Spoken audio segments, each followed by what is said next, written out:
Bismillahirrahmanirrahim. Assalamualaikum warahmatullahi wabarakatuh. Alhamdulillah pemirsa TVmu dimanapun Anda berada. Senang sekali saya Samuarsya kembali hadir menyapa Anda dalam Teras TVmu bersama UHAMKA. Nah tentu kita sembari berdoa semoga Allah Ta'ala senantiasa melimpahkan keberkahan, kesehatan, dan rahmat-Nya untuk kita semuanya. Dan pemirsa kali ini dalam Teras TVmu UHAMKA, seperti biasa kita akan menghadirkan diskusi seputar UHAMKA tentunya dengan segenap visi, misi dan juga ikhtiar-ikhtiar yang dihadirkan oleh perguruan tinggi Muhammadiyah yakni Universitas Muhammadiyah Profesor Dr. Hamka. Dan kali ini kita bicara tentang salah satu instrumen dalam catur dharma perguruan tinggi Muhammadiyah yakni bicara tentang pengabdian masyarakat. Untuk itu kita akan mengangkat tema pada kesempatan kali ini, Abdimas UHAMKA Menembus Batas atau Lembaga Pengabdian Masyarakat UHAMKA. Untuk itu telah hadir bersama kita Ketua LPPM UHAMKA Kanda Dr. Gufron Amirullah MPD. Dan kita akan langsung menyapa beliau dan juga akan berbincang-bincang berkaitan dengan tema kita. Assalamualaikum Kanda. Waalaikumsalam warahmatullahi wabarakatuh. Selamat siang juga Bang Isan. Siap Kanda, terima kasih sudah bisa hadir untuk berbagi bersama pemirsa tentu menghadirkan bagaimana pengabdian masyarakat yang dihadirkan oleh UHAMKA kepada seluruh masyarakat tentunya. Baik, karena mengawali diskusi kita, mungkin bisa ada pengenalan sedikit tentang lembaga Abdimas atau pengabdian masyarakat UHAMKA itu seperti apa? Iya, lembaga pengabdian dan pemberdayaan masyarakat kalau di UHAMKA ini dipisah dari lembaga penelitian. Kalau lembaga penelitian Lemlitbang, kalau yang lembaga pengabdian dan pemberdayaan masyarakatnya LPPM. Kenapa ini dipisah? Karena UHAMKA sangat fokus terhadap pengembangan pada bidang riset dan juga harus fokus terhadap bidang pengabdian dan pemberdayaan masyarakat, sehingga memang nantinya luaran antara penelitian dan pengabdian akan sangat banyak sekali, sehingga itu salah satu strategi yang dilakukan oleh UHAMKA untuk mendongkrak ya, agar UHAMKA tetap berada di status unggul yang mumpuni ya, yang sangat gagah berwibawa gitu, sehingga pilihannya memang lembaga penelitian dan pengabdian masyarakatnya dipisah. Begitu Kak Aisyah. Masya Allah. Jadi khusus karena tentu agar pengabdian pada masyarakat jauh lebih optimal kan ya? Iya, bisa begitu. Nah kalau kita melihat bagaimana UHAMKA tentu dengan spirit yang dihadirkan, bagaimana menghadirkan prophetic university, teaching prophetic dan juga menghadirkan nilai-nilai prophetic dan juga termasuk dengan prophetic nilai prophetic dalam pengabdian masyarakat, seperti apa Kanda? Iya. Jadi lembaga pengabdian dan pemberdayaan masyarakat biasanya dalam setiap awal semester, setiap tahun melaksanakan kegiatan untuk pembekalan kembali kepada dosen-dosen menginternalisasi nilai-nilai terutama pada kegiatan pengabdian masyarakat, karena kami meyakini bahwa bagian penting dari visi UHAMKA sebagai prophetic teaching university diterjemahkan dalam kegiatan prophetic pengabdian masyarakat atau biasa kami sebut dengan Abdimas. Maka kami bersandar kepada surat Al-Ma'un, bagaimana kita bisa mengoptimalkan aksesibilitas yang rendah kepada masyarakat, bisa kita optimalkan dengan peran-peran keumatan. Karena para pemikir intelektual tidak berada di Menara Gading, sibuk dengan urusan keilmuannya saja, tetapi dia harus turun ke bumi untuk menghilirisasi nilai-nilai tersebut, khususnya untuk pemberdayaan masyarakat tertindas, kaum duafa dan lain sebagainya, tanpa memandang ras, agama ya, sehingga kami betul-betul komitmen bahwa seluruh insan dosen yang ada di UHAMKA harus hadir di tengah-tengah masyarakat. Begitu Mas Isan. Baik, ini menarik menghadirkan tadi spirit Al-Ma'un kan ya? Betul. Tentu ini menjadi sebuah spirit yang sejalan tentu dengan ikhtiar-ikhtiar yang dihadirkan oleh persyarikatan dan dielaborasi melalui lembaga pengabdian masyarakat UHAMKA. Itu berarti untuk pelaksanaan sendiri tidak terbatas apakah itu muslim saja, seperti yang disampaikan non-muslim, menyentuh semua golongan. Ya, kami punya pengalaman ya dalam beberapa aktivitas kegiatan dosen. Ada pelatihan bahasa Inggris di sekolah Nasrani. Walaupun juga kami punya pelatihan-pelatihan bahasa Inggris untuk driver Transjakarta, Jaklingko ya.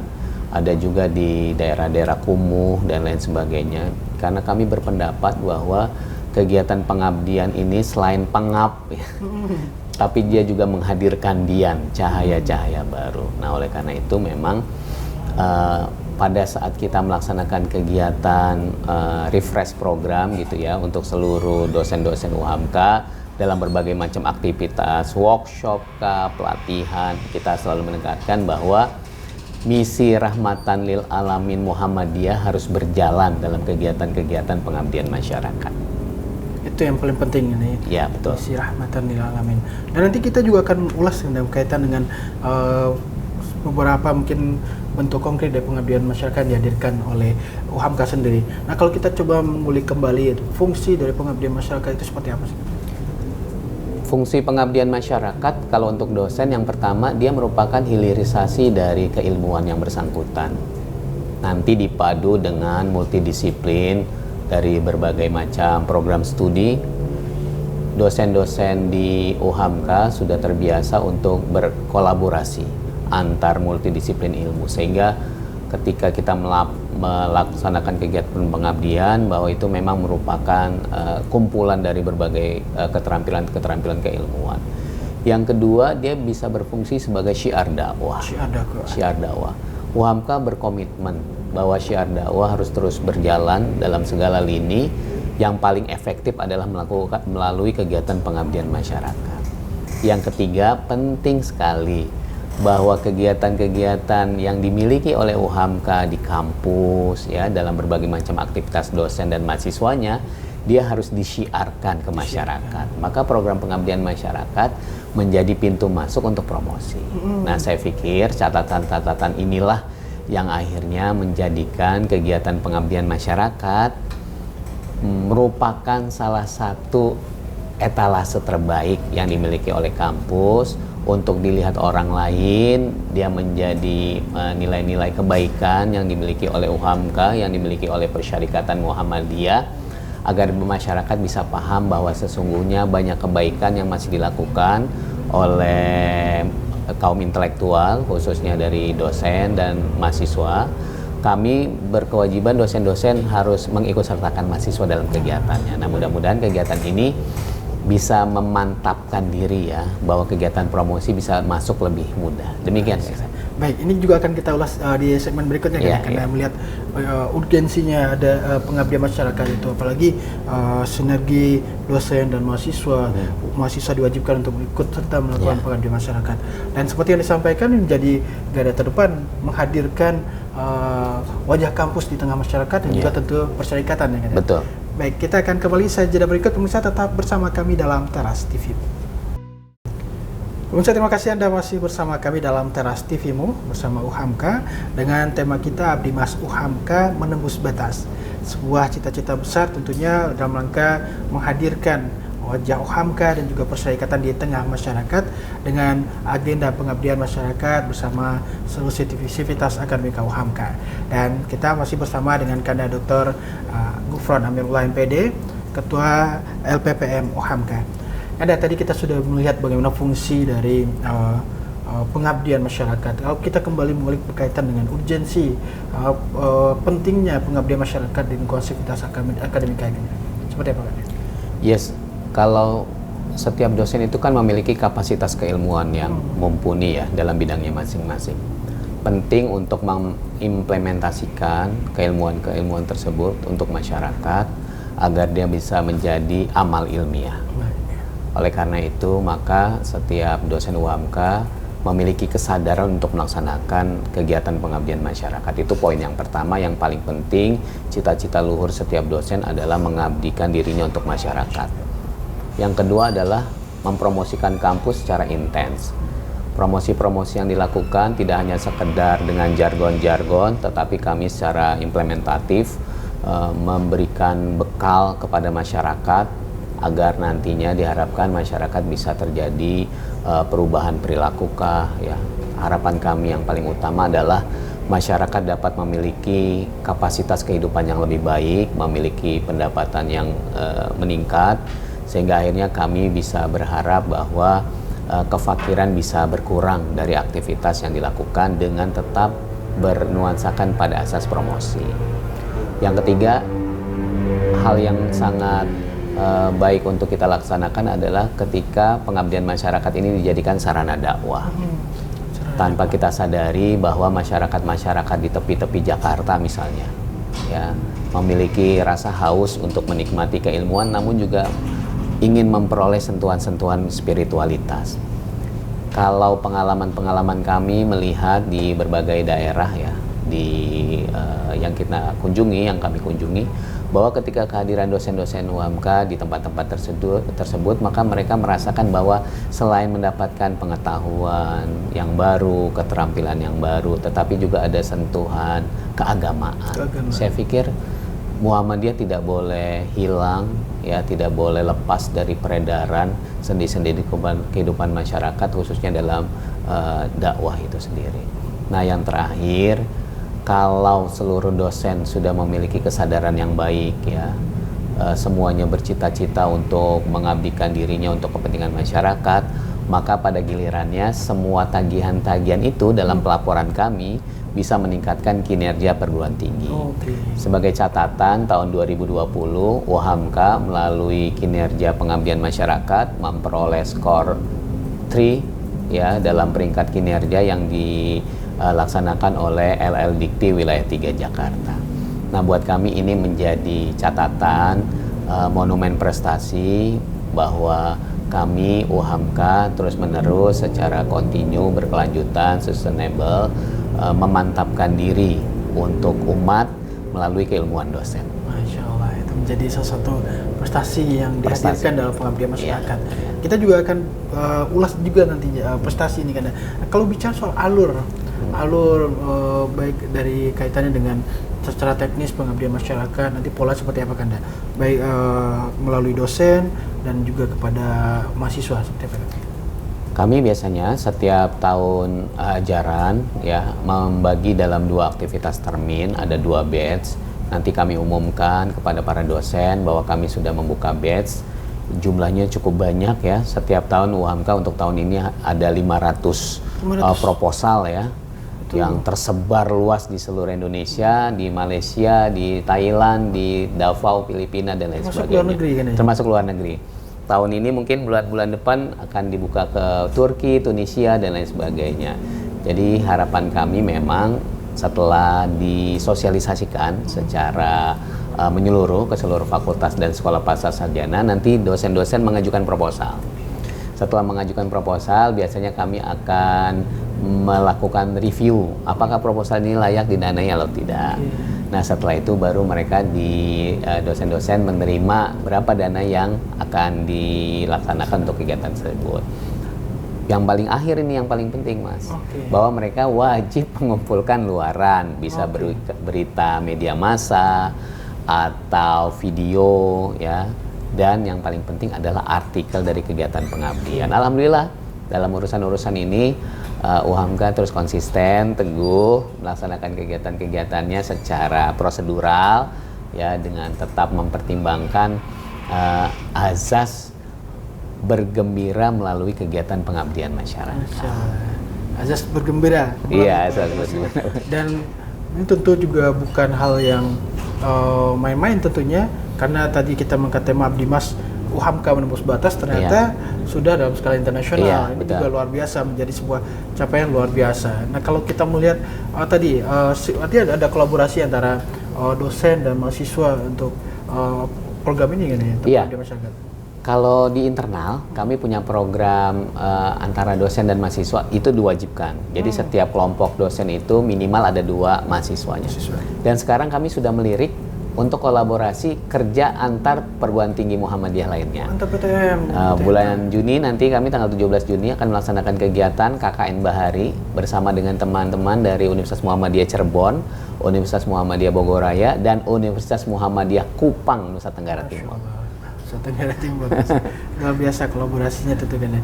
Nah, nanti juga melihat kalau berarti dalam 1 tahun ada berapa kali pengabdian masyarakat? 500 kegiatan. Masya Allah. Artinya tiap tahun kita tahun depan 600. Oke. Ada target khusus untuk pelaksanaan itu kan ya? Ya, jadi kami memang karena memiliki indeks kinerja utama yang diarahkan target sasarannya di LPPM. Untuk tahun lalu kami 400 kegiatan pengabdian, tahun ini 500, tahun depan 600. Nah, mudah-mudahan ini semua bisa kami capai ya dengan berbagai macam dinamika yang ada di lapangan. Ini bagian dari komitmen UHAMKA mempertahankan akreditasi unggul sekaligus juga memantapkan kampus sebagai kampus Prophetic Teaching University. Masya Allah, itu menjadi ikhtiar yang wajib dan kita dukung bersama tentunya. Iya, Baik, karena usai jeda berikut kita akan melihat beberapa mungkin pengabdian masyarakat yang telah dilakukan dan akan dilakukan oleh UHAMKA sendiri, baik itu di tingkat nasional maupun internasional. Dan pemirsa tetap bersama kami dalam Teras TV-mu. Pemirsa, terima kasih Anda masih bersama kami dalam Teras TV-mu bersama UHAMKA dengan Kanda Dr. Gufron Amirullah MPD, Ketua LPPM UHAMKA, dan dengan tema kita Abdi Mas UHAMKA Menembus Batas. Dan tadi kita sudah simak bersama berbagai ikhtiar yang telah dihadirkan dalam pengabdian masyarakat yang tidak hanya berbicara tentang pengabdian di dalam negeri, juga telah menghadirkan wajah-wajah UHAMKA di berbagai pelosok dunia, tentunya di berbagai negara. Dan kita ingin melihat nih pemirsa seperti apa saja pengabdian-pengabdian dihadirkan oleh UHAMKA, baik itu yang di tanah air maupun di luar negeri. Silakan kan ya. Ya, kalau aturan yang ada di dalam kegiatan pengabdian masyarakat untuk dosen memang berada di lokus 200 km dari kampus kita ini. Kalau ditarik garis itu sekitar sampai ke Tasikmalaya gitu ya, Majalengka dan sekitarnya. Namun kami juga melaksanakan kegiatan-kegiatan yang sifatnya penugasan. Kami pernah hadir di NTT, di Desa Tliu, bekerja sama dengan Majelis Pemberdayaan Masyarakat untuk penyediaan air bersih yang untuk lingkup 200 km kami kemarin baru saja memasang alat nanoteknologi untuk di Hariang di Kabupaten Banten ya, di Banten, di Provinsi Banten. Yang lainnya kami membuat startup di daerah Indramayu. Kegiatannya sudah punya beberapa produksi, ada jahe yang dikemas dalam kemasan yang cantik untuk kualitas ekspor dengan tetap memiliki lisensi, legalitas, baik PIRT dan lain sebagainya, juga termasuk nomor induk berusaha. Nah, itu kegiatan-kegiatan yang kami laksanakan di radius 200 km tadi. Namun untuk kegiatan internasional, alhamdulillah kami sudah bisa membina teman-teman di Sanggar Belajar di PCIM Malaysia, terutama di Sanggar Belajar Kepong ya di PCIM Malaysia. Kegiatan yang kami laksanakan biasanya nanti diintegrasikan selain kegiatan pengabdian masyarakat dosen, kami juga mengirimkan mahasiswa untuk kegiatan kerja nyata KKN. Nah, aktivitas mahasiswa tersebut nanti bersinergi dengan dosen. Dosennya nanti kami kirimkan untuk kegiatan tersebut. Di daerah Krabi di Thailand Selatan kami juga melaksanakan hal yang sama karena ini salah satu mayoritas muslim di Thailand Selatan yang perlu dilakukan pendampingan, maka kami juga hadir di sana. Pengalaman UHAMKA sudah hampir 20 sampai 30 mahasiswa dari Thailand Selatan sempat berkuliah di UHAMKA. Jadi kami juga hadir menyapa para alumni yang hari ini sudah menjadi public figure di Thailand Selatan, khususnya menjadi pimpinan-pimpinan entah di dinas pendidikannya, di dinas kesehatan dan lain sebagainya. Kami juga sempat berkunjung ke Davao, Filipina. Lokasinya cukup jauh, kami juga hadir menyemangati teman-teman di Davao, di Sekolah Indonesia Luar Negeri Davao, sebagai kontribusi anak bangsa yang hadir memberikan pelayanan nun jauh di sana, maka kami juga ikut serta. Dalam kesempatan tahun ini kami juga akan kembali ke Malaysia untuk melanjutkan program-program kami yang sudah kami laksanakan. Dan kemungkinan kami akan menjajaki, ada teman-teman dari beberapa fakultas akan menjajaki di Tunisia, ada yang menjajaki ke Turki. Nah, mudah-mudahan ini bisa kami fasilitasi dalam rangka kegiatan Muhammadiyah Internasional. Insya Allah. Kalau artinya kita melihat tadi sampai di tanah air sendiri juga sudah menyentuh daerah terluar, termasuk daerah terdalam. Ini menjadi dukungan untuk program-program pemerintah tentunya. Kalau untuk kolaborasi yang dihadirkan seperti apa kan ya? Tentu ini butuh kolaborasi dengan berbagai pihak tentunya. Bisa disampaikan dengan apa saja, termasuk pemerintah pastinya. Kami ini sudah bersinergi dengan berbagai macam Pamda ya. Dari mulai tingkat provinsi, dari Kota Madia, terus kecamatan, kelurahan. Di Baduy kami juga punya MOU ya dengan teman-teman di Baduy luar gitu. Jadi memang yang paling utama dalam kegiatan pengabdian masyarakat, kita tetap harus memperhatikan legalitas formal, karena memang situasinya di masyarakat kadang terjadi dinamika yang tidak kita inginkan nanti jika kita tidak menyapa para pimpinan-pimpinan di lokasi-lokasi tersebut. Kami juga melakukan MOU dengan pimpinan cabang, majelis-majelis dikdasmen, sekolah-sekolah yang butuh pendampingan. Kami sadar betul bahwa banyak sekali sekolah-sekolah, khususnya sekolah swasta, baik Muhammadiyah maupun swasta lainnya, memerlukan ya rasa kasih, rasa sayang secara keilmuan dari teman-teman dosen dan mahasiswa di kampus UHAMKA. Namun kami juga tidak menafikan dengan dinas pendidikan dan lain sebagainya, juga kami tetap bersinergi, karena kami yakin bahwa sinergi dengan berbagai macam stakeholder itu menguntungkan buat UHAMKA. Syiarnya semakin meluas, komitmennya terhadap keilmuan semakin mantap, dan kami bisa melaksanakan kegiatan pengabdian dengan lebih cair ya. Insya Allah itu ikhtiar dan kolaborasi yang dihadirkan. Betul. Tentu berbagai, kita juga mendapatkan informasi berbagai raihan juga didapatkan oleh UHAMKA, apakah dalam bentuk prestasi dan penghargaan. Bisa disampaikan ada sedikit terkait itu. Tentu apa seperti yang dihadirkan di tengah masyarakat, juga dukungan dari masyarakat dan pemerintah. Oke. Dalam kegiatan terakhir ya, dari LL Dikti 3, kami mendapatkan penghargaan sebagai salah satu lembaga nomor 3, peringkat ketiga di DKI Jakarta. Ini bagian dari rasa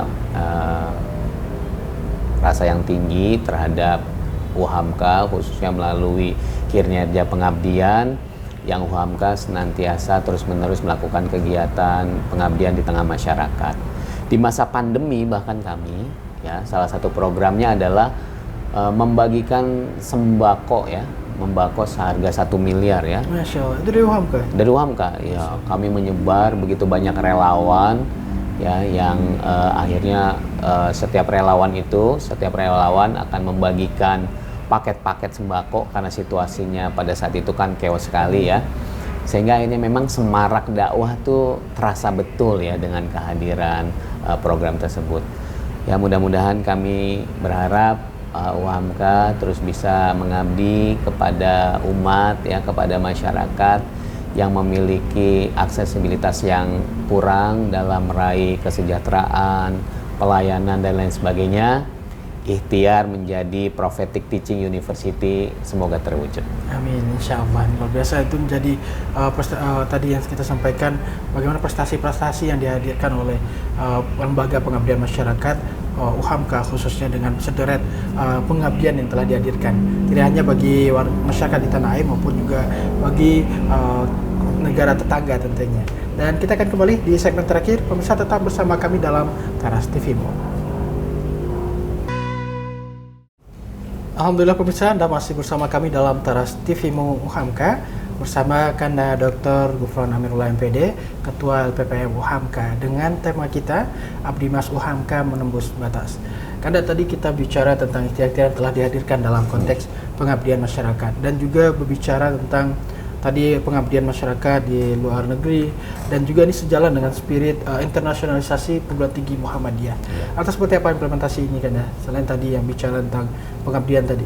Ya, jadi memang ketika dosen dan mahasiswa melakukan kegiatan pengabdian masyarakat di luar negeri, ini menjadi nilai plus ya buat rekognisi di kampus, baik dia secara institusional maupun juga secara untuk prodi masing-masing. Ini penting pada saat prodi untuk memantapkan dirinya sebagai prodi yang memiliki akreditasi unggul, atau prodi-prodi yang akan meraih predikat unggul. Selain itu juga UHAMKA perlu memastikan bahwa label ya sebagai kampus ternama yang memiliki akreditasi unggul itu memang secara sungguh-sungguh melaksanakan kegiatan internasionalisasi. Jadi tahun ini kami mungkin sekitar sampai untuk kegiatan KKN internasional kami ada 18 mahasiswa ya akan pergi ke luar negeri, terus dosen-dosennya sekitar ada 9 orang ya. Jadi kami punya program hampir 20 kegiatan yang akan kami lakukan untuk tahun ini di luar negeri. Itu untuk program internasionalisasi kegiatan pengabdian masyarakat. Masya Allah. Kalau berbicara tentang tantangan karena kita tadi melihat bagaimana Abdimas dengan visi menembus batas tadi, kita melihat pengabdian yang inklusif yang dihadirkan oleh UHAMKA khususnya. Entah seperti apa tantangan yang perlu kita hadapi?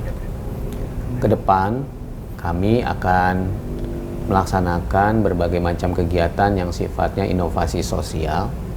Sekarang kami sudah awali salah satunya dengan membuat revenue generating kegiatan pengabdian dosen yang dikemas untuk upaya-upaya kegiatan bersifat revenue generating. Ini ada pembuatan Stanomu, salah satu suplemen food untuk bayi dan ibu-ibu hamil agar kegiatan-kegiatan ini bisa menghindari stunting di masa depan. Nah, ini salah satu ikhtiar kami secara sungguh-sungguh. Yang berikutnya lagi ada Ginggamu. Kami melihat bahwa para warga senior ya, lansia ini kadang kesulitan untuk melaksanakan kegiatan-kegiatan, pegal dan lain sebagainya. Nah, ada salah satu kegiatan pengabdian dosen juga kami daftarkan ke BP POM dan sudah keluar izinnya. Jadi mudah-mudahan dalam kegiatan-kegiatan penyuluhan kami bagi para warga senior, lansia, beliau-beliau bisa menikmati hasil karya dari kegiatan pengabdian masyarakat. Nah, ini yang sedang kami kejar dalam program luaran yang sifatnya dia bermanfaat ya untuk masyarakat, ya langsung dari masyarakat. Selain itu kami juga memberikan produk-produk unggulan, ada kegiatan yang basisnya untuk pengolahan sampah ya dengan menggunakan teknologi, nanoteknologi dan lain sebagainya. Jadi kami UHAMKA serius untuk memberdayakan umat agar memiliki taraf kehidupan yang lebih baik dan mereka bisa keluar dari kubangan kefakiran ya. Nah, semoga ini bisa terus secara istiqomah kami lakukan. Amin. Insya Allah itu menjadi tantangan tentu yang harus dijawab namanya tadi. Abdimas UHAMKA menembus batas. Terakhir mungkin ada himbauan dan juga harapan bagi aktivitas akademika dan masyarakat secara umum. Tentu ini adalah pengabdian yang kita hadirkan dan cita-citakan ke depan yang lebih baik, dan tentu sebagai bagian dari ikhtiar kita memperlihatkan kepada masyarakat tidak hanya di tanah air maupun di dunia internasional, inilah UHAMKA dengan pengabdiannya. Sekian. Harapan kami adalah bahwa dosen-dosen UHAMKA terus-menerus menyalakan api pengabdian masyarakat, semangat juang di tengah kesibukan mengajar, meneliti. Ada separuh waktu ya untuk melaksanakan kegiatan pengabdian, karena kami sadar betul bahwa berkah keilmuan kita akan bersama kegiatan yang sifatnya amal ilmiah. Kepada mahasiswa juga bisa turut terlibat dalam implementasi keilmuan yang sudah diperoleh di kampus. Ilmu yang begitu banyak, yang keterampilan yang sudah sangat dikuasai akan lebih bermakna jika bisa ditularkan ke masyarakat dan dinikmati dalam implementasinya. Kepada masyarakat, harapan kami peran kerja-kerja dari UHAMKA dalam kegiatan pengabdian masyarakat semoga bisa bermanfaat, meningkatkan taraf hidup, melaksanakan kegiatan-kegiatan yang lebih baik, dan kami berharap setelah mereka sejahtera bisa mendaftarkan diri putra-putri, saudara, keponakan di kampus terbaik di Jakarta, kampus Muhammadiyah, di Universitas Muhammadiyah Profesor Dr. Hamka. Masya Allah. Ini terakhir kan tadi ada ketinggalan kaitan dengan bagaimana LPPM sendiri tadi melakukan controlling sedikit kan untuk pengabdian-pengabdian telah dihadirkan di tengah masyarakat. Kami Lembaga Pengabdian Masyarakat punya sistem yang namanya SIMAKIP, ya, Sistem Pengabdian, Penelitian dan Pengabdian. kami kontrol melalui online, ya. Tapi juga kami punya kegiatan untuk melakukan cuplik sampel ya pada kegiatan-kegiatan pengabdian masyarakat. Kami misalnya pada saat kegiatan Gempa Cianjur misalnya, dosen-dosen kami turunkan di sana untuk kegiatan pengabdian masyarakat. Ini bulan depan kami ada bantuan dari Jepang untuk rehabilitasi di Cianjur yang diperoleh oleh Fakultas Kedokteran setelah kita berdiskusi tentang pentingnya untuk kegiatan revitalisasi di daerah Cianjur, tidak hanya dalam bidang kesehatan namun juga bidang lainnya. Dan alhamdulillah bersyukur bulan Juli besok tanggal 23 Juni kami akan ke Cianjur dengan menggunakan dana bantuan dari Jepang. Nah, mudah-mudahan ini bisa bermanfaat dari UHAMKA untuk masyarakat. Amin ya rabbal alamin. Itu tadi kita simak bersama ikhtiar tadi untuk sistem kontrol yang dihadirkan untuk pengabdian telah diberikan kepada masyarakat, dan juga tadi terakhir himbauan bagi masyarakat sendiri, anak-anaknya dan juga keluarganya untuk dapat bergabung bersama UHAMKA tentunya. Terima kasih Kanda atas waktu dan kesempatannya untuk berbagi kepada pemirsa TVmu berkaitan dengan ikhtiar-ikhtiar yang telah dihadirkan oleh Lembaga Pengabdian Masyarakat UHAMKA. Dalam tema kali ini, Abdi Mas UHAMKA Menembus Batas. Sekali lagi terima kasih Kanda atas waktu dan kesempatannya. Dan pemirsa, demikianlah diskusi kita dalam Teras TVmu bersama Kanda Dr. Ghufran Amirullah MPD, Ketua PPM UHAMKA. Dan tentu pemirsa dapat menyaksikan berbagai teman-teman menarik lainnya dalam syiar UHAMKA melalui Teras TVmu bersama UHAMKA. Kata saya Syamarsya dan segenap kru yang bertugas dan juga narasumber kita pada kesempatan kali ini undur diri. Billahi fisabilillah, fastabiqul khairat. Nasrul minallah wa fatul qarib. Wassalamualaikum warahmatullahi wabarakatuh.